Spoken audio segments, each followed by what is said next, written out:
Bismillahirrahmanirrahim. Assalamualaikum warahmatullahi wabarakatuh dan selamat sejahtera. Hari ini saya akan share dapatan kajian yang telah saya lakukan yang bertajuk Mengkaji Penerimaan Tempe Berperisa Jagung dan Berperisa Rempah di kalangan warga Jabatan Pelancongan dan Hospitality Politeknik Merlimau Melaka melalui ujian rasa. Sebagai pengenalan, tempe merupakan makanan tradisional yang berasal dari Indonesia. Ia dibuat melalui proses penapaian semula jadi dan terkawal di mana ia dibuat mengikut acuan yang dikehendaki dan biasanya dalam bentuk empat segi. Tempe kaya dengan kandungan nutrisi dan ia digunakan di seluruh dunia dalam masakan vegetarian di mana ia digunakan sebagai pengganti daging. Tempe berperisa jagung dan tempe berperisa rempah merupakan tempe yang telah dibaiki dan diinovasi hasil daripada campuran dua bahan utama iaitu biji ketumbar dan jintan manis untuk tempe berperisa rempah dan campuran kacang soya dan biji jagung untuk tempe berperisa jagung.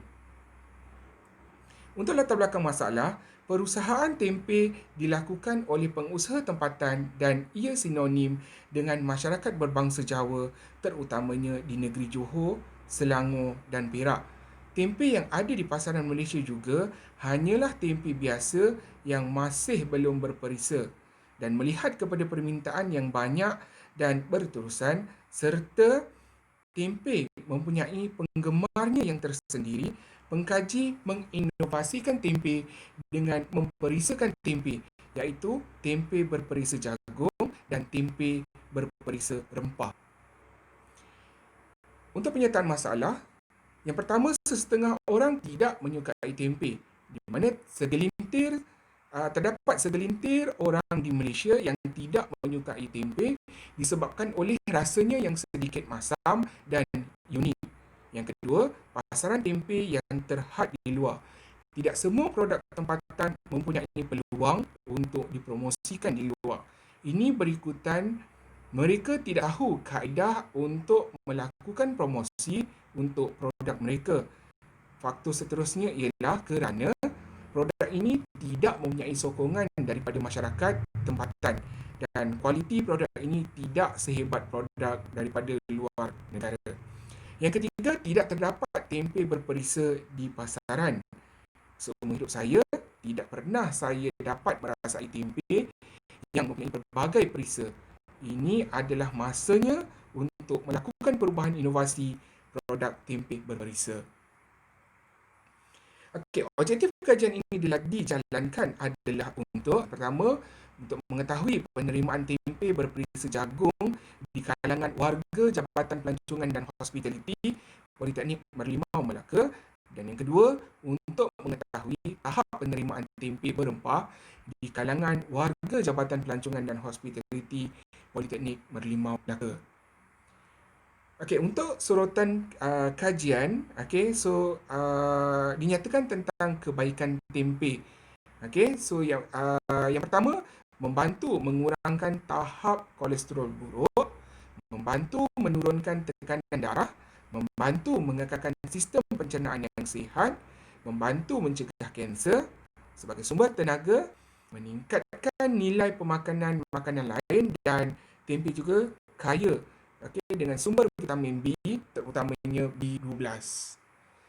Untuk metodologi kajian, kajian ini adalah bersifat deskriptif dan menggunakan kaedah tinjauan yang melibatkan tempoh dalam suatu masa yang tertentu sahaja, dan instrumen soal selidik dipilih bagi mendapatkan data. Instrumen soal selidik yang digunakan pengkaji melibatkan skala hedonik. Ujian hedonik merupakan suatu komponen ujian elektif yang dijalankan bagi menentukan tahap kesukaan dan penerimaan pengguna terhadap sesuatu makanan. Skala hedonik yang dimaksudkan adalah yang pertama, sangat tidak suka, yang kedua, tidak suka, yang ketiga, tidak pasti, yang keempat, suka, dan yang kelima, sangat suka. Borang soal selidik dibahagikan kepada dua bahagian, iaitu pada bahagian A, maklumat demografi, Dan pada bahagian B berkaitan dengan produk, iaitu yang dikaji adalah dari segi rasa, tekstur, bau, pembungkusan dan juga warna.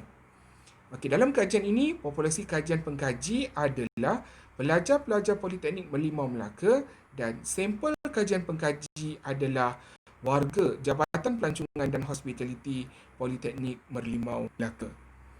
Okey, dalam prosedur kajian, kajian dimulakan dengan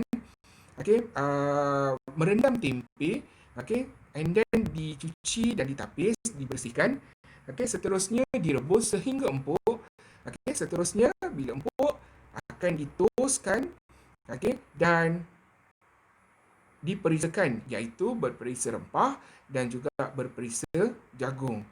Seterusnya yeast akan ditabur dan digaulkan, dan seterusnya akan dibungkus dan berlaku proses penampaian tempe dalam tempoh 2 hingga 3 hari. Untuk analisis data, kedua-dua data bahagian A dan bahagian B dianalisis dengan kaedah analisis statistik secara deskriptif, yang mana data dianalisis dalam bentuk frekuensi dan peratusan. Data juga dipersembahkan dalam bentuk sebutan skor min, dan untuk memudahkan proses penganalisaan data, penyelidik telah menggunakan interpretasi skor min yang dikemukakan oleh Wiersma pada tahun 1995, yang mana skor min 1 sehingga 2.33 tahap penguasaan ataupun penerimaannya adalah rendah, 2.34 sehingga 3.67 tahap penerimaan adalah sederhana, dan 3.68 sehingga 5 tahap penguasaan ataupun penerimaan adalah tinggi. Untuk analisis dan keputusan pada bahagian A, responden lelaki seramai 360 orang, responden perempuan 764 orang, dan total keseluruhan responden adalah 1,124 orang. Manakala untuk dapatan pada bahagian B, iaitu tempe berperisa jagung, semua item yang dinilai iaitu rasa, tekstur, bau, pembungkusan dan juga warna, tahap penerimaan adalah tinggi, dan min keseluruhan untuk tempe berperisa jagung adalah 4.47, iaitu tahap penerimaan yang tinggi. Manakala tempe berperisa rempah, semua item yang dinilai iaitu rasa, tekstur, bau, pembungkusan dan juga warna juga mencatatkan min yang tinggi dan tahap penerimaan yang tinggi, dan min keseluruhan adalah 4.46, iaitu tahap penerimaan yang tinggi. Kesimpulannya, untuk menjawab objektif kajian 1, iaitu mengetahui penerimaan tempe berperisa jagung di kalangan warga Jabatan Pelancongan dan Hospitality Politeknik Merlimau Melaka, penerimaan dia adalah tinggi, iaitu skor min 4.47. Dan untuk objektif kajian kedua, mengetahui tahap penerimaan tempe berempah di kalangan warga Jabatan Pelancongan dan Hospitality Politeknik Merlimau Melaka, penerimaannya juga ada tinggi, iaitu skor min 4.46. Sekian saja dari saya dan semoga kita berjumpa lagi. Assalamualaikum warahmatullahi wabarakatuh.